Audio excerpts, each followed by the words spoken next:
ನಾಗೇಂದ್ರ ಪ್ರಾಸಿಕ್ಯೂಷನ್ಗೆ ಅನುಮತಿ ರಾಜ್ಯಪಾಲರಿಗೆ ಸಿಬಿಐ ಪತ್ರವನ್ನು ಬರೆದಿರೋದು. ನೋಡಿ, ನಾಗೇಂದ್ರ ವಿರುದ್ಧ ಮಹರ್ಷಿ ವಾಲ್ಮೀಕಿ ಪರಿಶಿಷ್ಟ ಪಂಗಡಗಳ ಅಭಿವೃದ್ಧಿ ನಿಗಮದ ಹಣ ಅಕ್ರಮ ವರ್ಗಾವಣೆ ಪ್ರಕರಣದಲ್ಲಿ ಪ್ರಾಸಿಕ್ಯೂಷನ್ಗೆ ಅನುಮತಿ ಕೋರಿ ರಾಜ್ಯಪಾಲ ಥಾವರ್ ಚಂದ್ ಗೆಹ್ಲೋಟ್ ಅವರಿಗೆ ಸಿಬಿಐ ಒಂದು ಪತ್ರವನ್ನು ಬರೆದಿದೆ.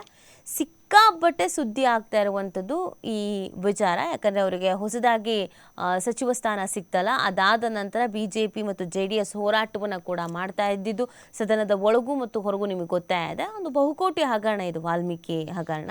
ಸೊ ಈ ಹಗರಣದ ಆರೋಪಿಯನ್ನು ನೀವು ಹೇಗೆ ಮತ್ತೆ ಸಚಿವರನ್ನಾಗಿ ಮಾಡಿದ್ರಿ ಅಂತ. ಸೊ ಅವ್ರ ಆರೋಪಿ ಅಷ್ಟೇ ಅಪರಾಧಿ ಅಲ್ಲ ಅನ್ನುವಂಥ ಸಮರ್ಥನೆ ಈಗ ಆಲ್ರೆಡಿ ಕಾಂಗ್ರೆಸ್ನವ್ರು ಮಾಡ್ಕೊಂಡಿದ್ದಾರೆ. ಇದರ ಮಧ್ಯದಲ್ಲಿ ಇನ್ನೊಂದು ಹಿನ್ನಡೆ ಆಗಬಹುದಾದ ಸಾಧ್ಯತೆಗಳು ದಟ್ಟವಾಗಿ ಕಾಡ್ತಾ ಇರೋದು ರಾಜ್ಯಪಾಲಗೆ CBI ಪತ್ರವನ್ನು ಬರೆದಿರೋದು. ಸೊ ಇದು ದೊಡ್ಡ ಮಟ್ಟಿನ ಚರ್ಚೆ ಆಗ್ತಾ ಇದೆ. ಈ ಹಿಂದೆ ಸಚಿವರಾಗಿದ್ದರು, ಬಹುಕೋಟಿ ಹಗರಣ ನಡೆಯುತ್ತೆ, ಅದೊಂದು ಆರೋಪ ಬರುತ್ತೆ, ರಾಜೀನಾಮೆಯನ್ನು ಕೊಡಿಸ್ಕೊತಾರೆ. ಅದಾದಮೇಲೆ ಈಗ ಸಂಪುಟ ಮತ್ತೆ ಪುನರ್ರಚನೆ ಮಾಡ್ಕೊಂಡ್ರಲ್ಲ DK ಶಿವಕುಮಾರ್ ಅವರು CM ಆದಮೇಲೆ, ಆಗ ಮತ್ತೆ ಇವ್ರಿಗೆ ಅವಕಾಶ ಸಿಗತ್ತೆ. ಇನ್ನೇನು ಓಕೆ ಫೈನ್ ಮತ್ತೆ ಅಧಿಕಾರ ಸಿಕ್ತು ಅನ್ನೋಷ್ಟೊತ್ತಿಗೆ ಒಂದಷ್ಟು ಬೆಳವಣಿಗೆಗಳು ಆಗ್ತಾ ಇರೋದು. ನೋಡಿ, ಈ ಪ್ರಕರಣದಲ್ಲಿ ನಾಗೇಂದ್ರ ಮತ್ತು ಬ್ಯಾಂಕ್ ಅಧಿಕಾರಿಗಳ ವಿರುದ್ಧ ವಿಶೇಷ ನ್ಯಾಯಾಲಯಕ್ಕೆ ಮೇ 20ರಂದು CBI ಆರೋಪ ಪಟ್ಟಿಯನ್ನು ಸಲ್ಲಿಸಿತ್ತು. ಅಕ್ರಮದಲ್ಲಿ ಬ್ಯಾಂಕ್ ಅಧಿಕಾರಿಗಳು ಭಾಗಿಯಾಗಿದ್ದು ನಾಗೇಂದ್ರ ಮತ್ತು ಅವರ ಆಪ್ತರ ಖಾತೆಗಳಿಗೆ ನಿಗಮದ ಹಣ ಹೋಗಿದೆ ಎಂಬುದನ್ನು ಉಲ್ಲೇಖಿಸಲಾಗಿತ್ತು. ಸೊ ಇದು ಸಾಕಷ್ಟು ರೀತಿಯಾದಂಥ ಚರ್ಚೆಗೆ ಕಾರಣವಾಗಿತ್ತು. ಮತ್ತು ಒಬ್ಬ ಸಚಿವರ ಮೇಲೆ ಆ ಒಂದು ಆರೋಪ ಬಂದಿತ್ತಲ್ಲ, ಹಾಗಾಗಿ ಪ್ರಶ್ನೆಗಳನ್ನು ಹುಟ್ಟುಹಾಕಿತ್ತು.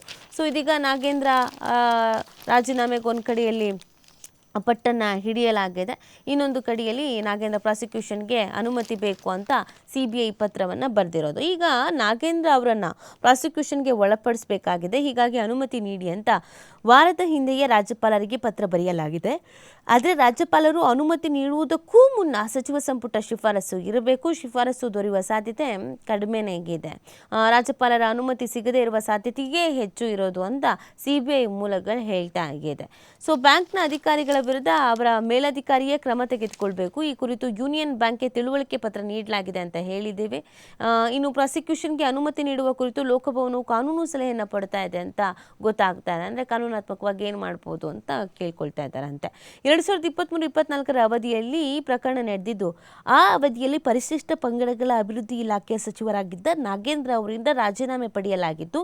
ಈ ಪ್ರಕರಣದಲ್ಲಿ ಜಾರಿ ನಿರ್ದೇಶನಾಲಯ, ರಾಜ್ಯ ಸರ್ಕಾರದ SIT ಮತ್ತು CBI ತನಿಖೆ ನಡೆಸ್ತಾ ಇದೆ. ನಾಗೇಂದ್ರ ಅವರು ದೋಷಮುಕ್ತ ಅಂತ SIT ಹೇಳಿದೆ. CBI ಮತ್ತು ಇಡೀ ಪ್ರಕರಣದಲ್ಲಿ ಅವರು ಜಾಮೀನಿನ ಮೇಲೆ ಹೊರಗಡೆ ಇದ್ದಾರೆ ಅನ್ನೋದು ಕೂಡ ಗೊತ್ತಾಗ್ತಾ ಇದೆ.